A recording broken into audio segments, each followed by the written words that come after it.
ایک اور فرق یہ ہے کہ ہم یہ سمجھتے ہیں کہ امام مہدی اور مسیح دو الگ الگ وجود نہیں ہیں۔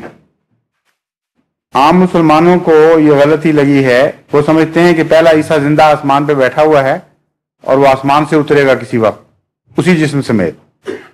جماعت احمدیہ کہتی ہے کہ وہ فوت ہو چکے ہیں، اس کا نام کسی کو دیا جانا تھا، اس لیے امام مہدی اور مسیح کو الگ الگ وجود نہیں سمجھتے بلکہ ایک شخص کے دو خطاب سمجھتے ہیں۔ اور اپنی دلیل میں حضرت رسول اکرم صلی اللہ علیہ وآلہ وسلم کی یہ حدیث پیش کرتے ہیں جو ابن ماجہ صحیح ستہ میں سے ہے، اس میں درج ہے۔ آن حضور نے فرمایا ابن ماجہ کی روایت کے مطابق لل مہدی الا عیسیٰ، عیسیٰ کے سوا کوئی اور مہدی نہیں ہوگا۔ تو جب خود جس پر خدا نے کلام نازل فرمایا وہ بتا رہا ہے صلی اللہ علیہ وآلہ وسلم کہ عیسیٰ اور مسیح ایک ہی وجود کے دو نام ہیں، تو تسلیم کر لینا چاہیے، پھر جھگڑا کس بات کا رہ گیا باقی۔